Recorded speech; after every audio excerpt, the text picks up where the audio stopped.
Heart talk bye आनंदी या माझ्या यूट्यूब चॅनलवर आपलं स्वागत आहे. माझ्या चॅनलवर आपल्याला नवनवीन मराठी कथा ऐकायला मिळतील. आपल्या सुरू असलेल्या कथेचं नाव आहे कॉन्ट्रॅक्टवालं प्रेम, भाग 14. लेखिका आनंदी शेडगे. चला तर मग आपण आपल्या कथेला सुरुवात करूया.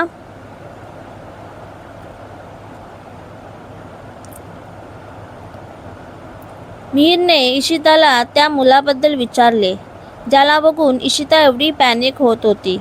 शेवटी इशिताने आपला पास्ट आणि त्याच्याशी निगडीत गोष्टी सांगायला सुरुवात केली. आता पुढे.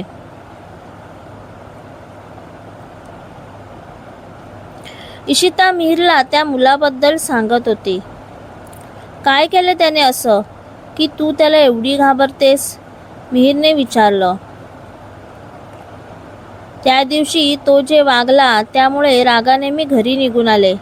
मला बाबाला या सगळ्या गोष्टी सांगायच्या होत्या, पण त्याच्याकडे माझ्यासाठी वेळच नव्हता. तो फक्त आपल्या बिझनेसमध्ये बिझी होता. दुसऱ्या दिवशी मी नेहमीप्रमाणे माझ्या कॉलेजमध्ये गेले तर त्याने सगळीकडे माझ्या नावाचे अश्लील लिहिलेले पोस्टर लावले होते आणि त्यावर त्याचेच काही तारगट मित्र आणि मैत्रिणी निर्लज्जासारखे आपले दात दाखवत कमेंट पास करत होते. त्याच्या या अशा वागण्याने मला त्याचा भयंकर राग आला आणि मी सरळ जाऊन कॉलेजच्या प्रिन्सिपलला भेटली. प्रिन्सिपल सरांनी मला त्याच्यावर कारवाई करतो म्हणून सांगितलं, पण तरीही त्याचं मला मुद्दाम त्रास देणं चालूच होतं. इशिता बोलत होती तसतसा मिहीरच्या मुठी रागाने आवळल्या जात होत्या. याचा अर्थ प्रिन्सिपल सरही त्याच्या पुढे हतबल होते. तो मला असा त्रास देऊन त्याच्यासमोर झुकवण्याचा प्रयत्न करत होता, पण मीही त्याच्यासमोर हरून न जाता जोमाने उभी होते आणि माझी हीच गोष्ट त्याला खटकत होती. आणि त्या दिवशी इशिता बोलत होती आणि बोलता बोलता तिचे डोळे भरून आले आणि त्या भरलेल्या डोळ्यातही त्याला त्या मुलाबद्दलची भीती मिहीरला स्पष्ट जाणवली. त्याने तिच्या हातावर हात ठेवत तिला धीर दिला. तिला सांगताना त्रास होत होता हे त्याला जाणवत होतं, तरीही त्याला ऐकायचं होतं. त्या दिवशी काय इशिता? मिहीरने विचारलं. त्या दिवशी मी आणि माझी फ्रेंड कॉलेजवरून घरी निघालो होतो. मी माझी स्कूटी काढण्यासाठी पार्किंगमध्ये गेली आणि त्याचवेळी काही हेल्मेट घातलेले बाईकवाले माझ्यासमोर येऊन उभे राहिले.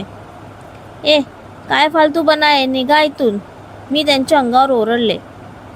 त्यांनी सगळ्यांनी आपापले हेल्मेट काढले आणि हसत माझ्याकडे बघितले.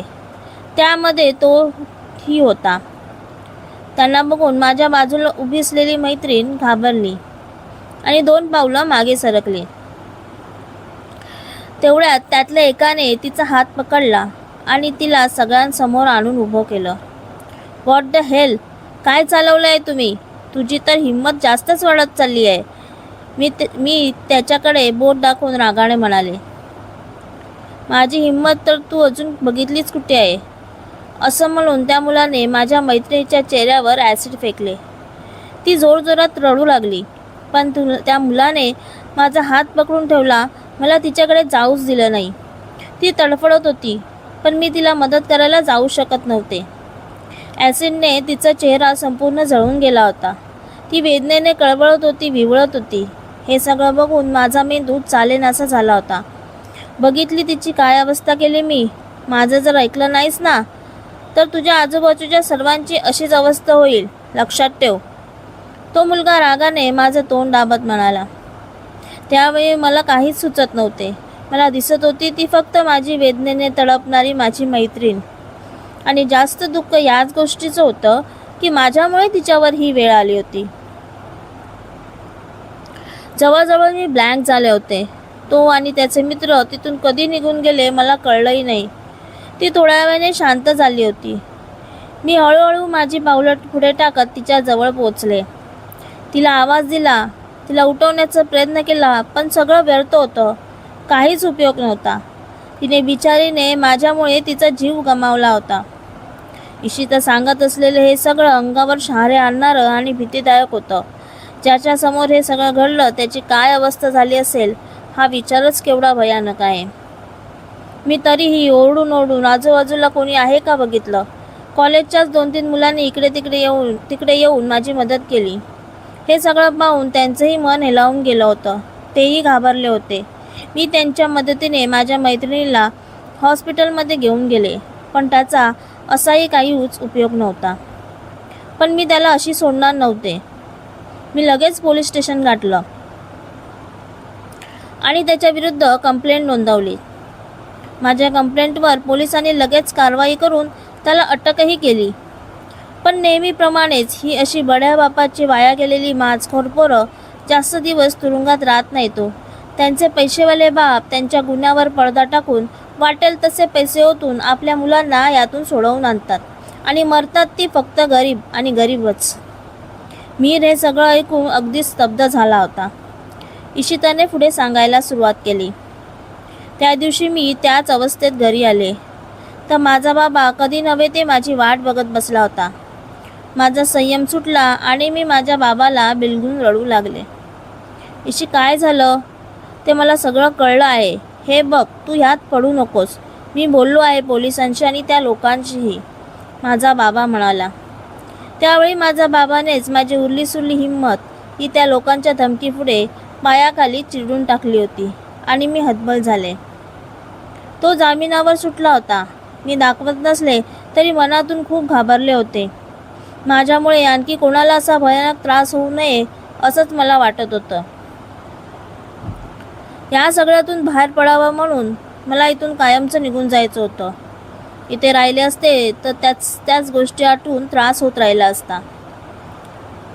पण परत बाबांचा बिझनेसमध्ये आला आणि त्यांनी तुमच्याबरोबर आपल्या पोटच्या मुलाची डील केली. मला हे सगळं नको होतं. मला फक्त एकटीला राहायचं होतं. म्हणून त्या दिवशी तू माझ्यापुढे कॉन्ट्रॅक्टचा प्रस्ताव ठेवला आणि तो मीही लगेच स्वीकारला, कारण त्याचमुळे मला इथून कायमचं निघून जायला मिळणार होतं. इशिता बोलत होती.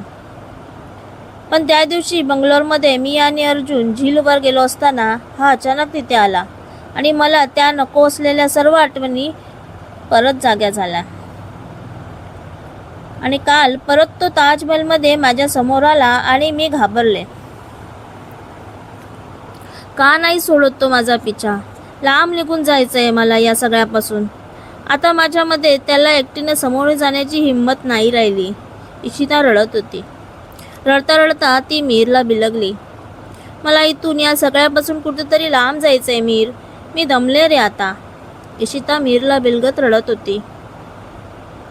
मीरनेही आपली तिच्या भोवतीची मिठी घट्ट करत आश्वस्त केले की तू घाबरू नको, मी आहे तुझ्याबरोबर. त्याच्यापासून कुठपर्यंत पळणार तू इशिता? तो तुला असाच त्रास देणार. त्याच्यापासून पळण्याऐवजी आपण त्याच्याबरोबर लढूया. बघ, मी आहे तुझ्याबरोबर. या लढ्यात मी तुझी साथ कधीच सोडणार नाही. मी वचन देतो तुला.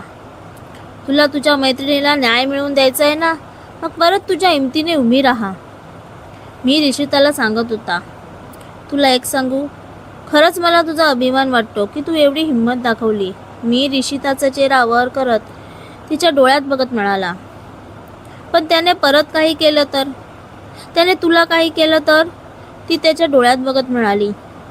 इशिताच्या डोळ्यात अजूनही त्याच्याविषयी भीती दिसत होती. मला काहीच होणार नाही.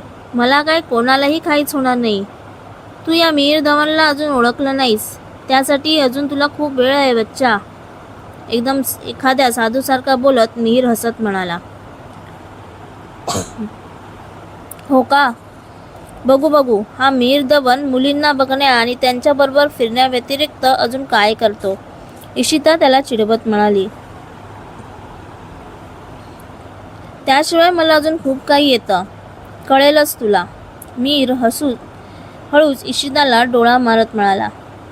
चल फुट, माझ्याशी फ्लर्ट करू नको. त्या तुझ्या सो कॉल्ड सेक्रेटरी समोर जाऊन कर ही सगळी नाटकं. नाहीतर बघ इथे दुसरी कोणी तुला दिसते का? इशिता थोड्या रागात म्हणाली. मी आणि तुझ्याशी फ्लर्ट? तुझ्यासारख्या काकूबाईशी कोण फ्लर्ट करेल? You are not my type. Mir मुद्दाम इशिताला चिडवत आपले तोंड वेडेवाकडं करत म्हणाला. कोण? मी काकूबाई? थांब, तुला दाखवतेच आता. असं म्हणून इशिता मीरला मारायला त्याच्या मागे धावली आणि मिहिरही लहान मुलांसारखा पळत सुटला. थोड्या वेळाने दोघेही पकडापकडी करून दमले आणि हॉटेलवर परत जायला निघाले. मिहिर बरोबर असल्याने इशिताला आता खूपच सुरक्षित वाटत होतं. मिहिर आणि इशिता हॉटेलवर परतले. तेवढ्यात त्याला मागून एका सुंदर मुलीने आवाज दिला. मिहिर, ती मुलगी हसत म्हणाली. इशिताने त्या मुलीवर एक नजर टाकली. ती मुलगी जरा जास्तच मॉडर्न वाटत होती. अगदी अर्ध्या पायाच्या मांड्या उघड्या पडतील एवढा छोटूसा स्कर्ट तिने घातला होता. त्यावर मस्तपैकी रेड कलरचा क्रॉप टॉप घातला होता. पण तिच्या गोऱ्या रंगावर तिची ती ड्रेसिंग उठून दिसत होती. मिहिर तिला बघून खुश झाला. हे पल, what a pleasant surprise. Mihir हसत तिच्या जवळ गेला आणि तिला मिठी मारत म्हणाला. मिहिरने त्या पलला मिठी मारली खरी, पण इकडे आपल्या मॅडमचा जळून जळून कोळसा झाला ना हो. इशिताने त्या दोघांना बघून तोंड वेडवाकडं केलं आणि तिथून रागाने निघून गेली.